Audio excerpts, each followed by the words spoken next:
I'm Diana Suarez, and today's presentation explores muscle contraction through the lens of the muscle length tension relationship.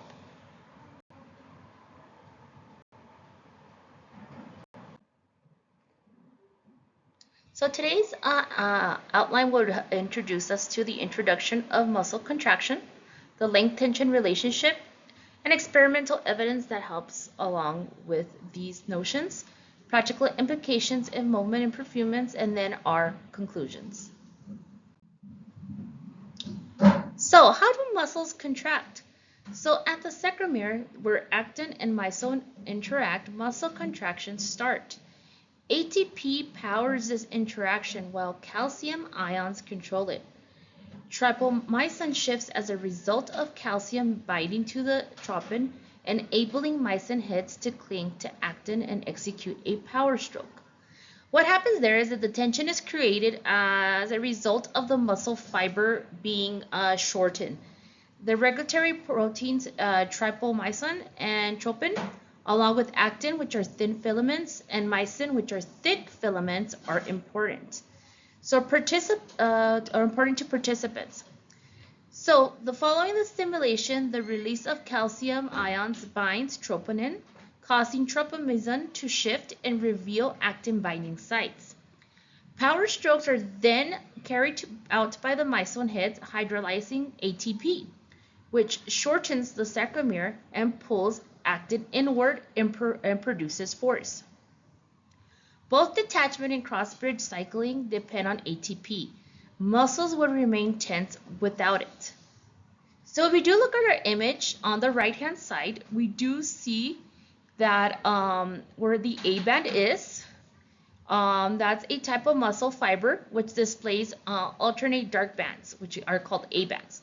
Then the light bands, which are the I bands, can be viewed under this electron microscope.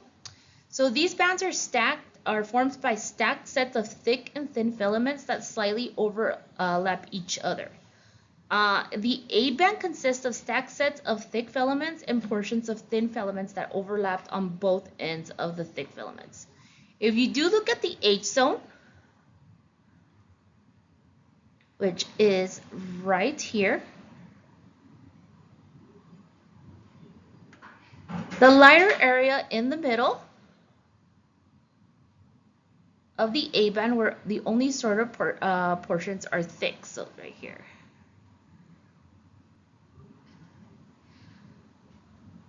Of thick filaments are found. The M line supports the thick filaments vertically within each stack, and an I band consists of remaining portion of thick filaments that do not project onto the A band. The Z line, which is right here, is a flat cytoskeletal disc that connects the thin filaments of two adjacent sarcomeres. During growth, a muscle increases in length by adding new sarcomeres at the ends of the microfibrous knot by increasing the size of each sarcomere. The relationship between each muscle length and tension explains how sarcomere length affects the force that a muscle can generate. The ideal length for actin and myosin is to overlap between 2.0 and 2.2 micrometers. The overlap reduces and fewer cross bridges that form a muscle that is stretched, which is past this point, and the filaments interfere with one another if it is too short, which lowers the tension. Let's take a closer look at the image. If you do see, so here when the muscle fiber is at ideal length, so we're looking at ideal length, which is right here. It's resulting in the strongest contraction. If the muscle fiber is longer or shorter than it was prior to contraction, the percentage of maximal contraction strength falls.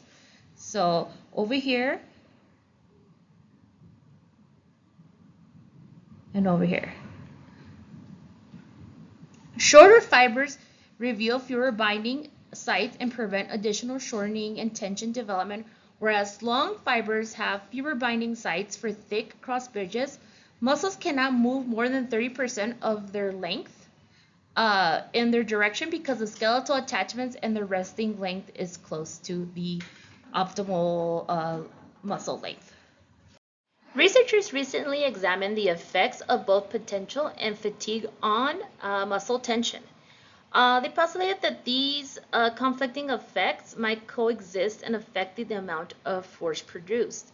They measured the force changes under fatigue and potentiation conditions using isolated rat muscles with varying sarcomere lengths and stimulation frequencies. Researchers looked into the relationship between length and tension and whether potentiation and fatigue coexist. Rat muscles were separated and kept in physiological conditions at rest during induced fatigue, and after potentiation muscles were electrically stimulated. And this was in order to measure linear force at each length under each condition, which they varied the sarcomere lengths ranging from suboptimal to overstretched zones.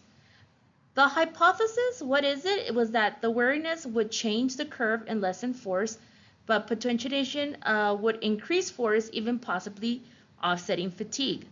If we do look at the image on the left side, it shows the effects of potentiation fatigue on contractile proteins.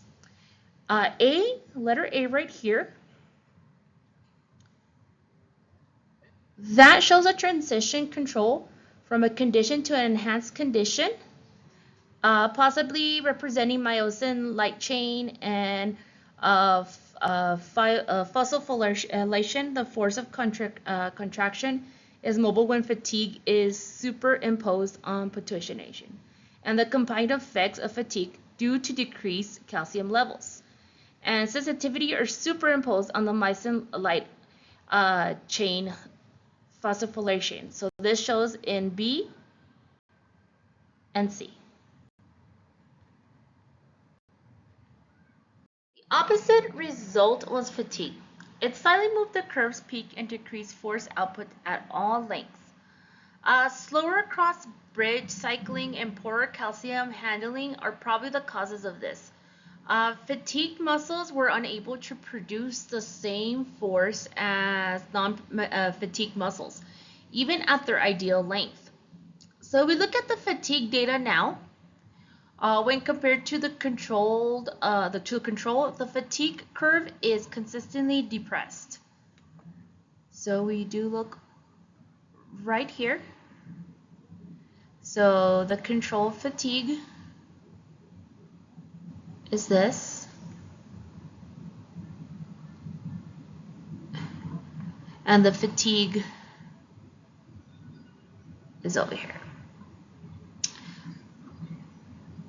So it's showing a reduced force at all lengths. Furthermore, the peak seems to have moved slightly to the right, suggesting the ideal length may change when it's fatigued.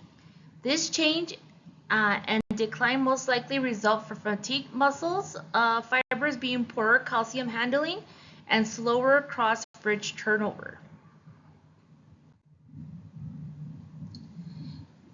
So we go back to our first results from our first image.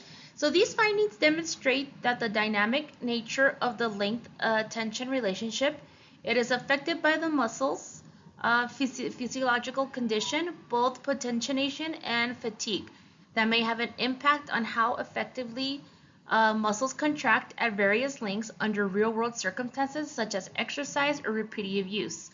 All three conditions have been merged on this slide. Observed how fatigue and potentiation cause the curve to move in opposite directions. So we do see it here. And so muscle condition is also important. Muscles must be potentiation, but gradually fatigued during real-world activities such as sprinting or repeat lifting, creating a dynamic balance. One effect might be more pronounced than the other depending on length.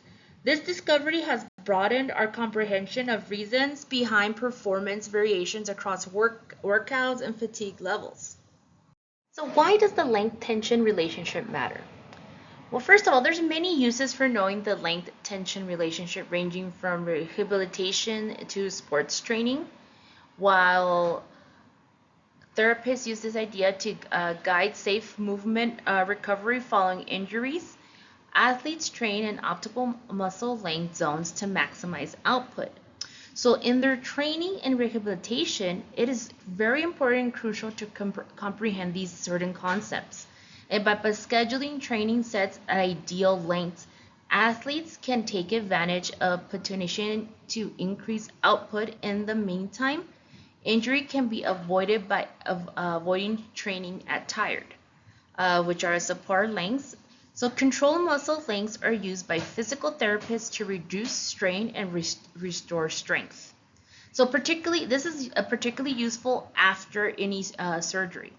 It's science-based, hands-on muscle management that helps out.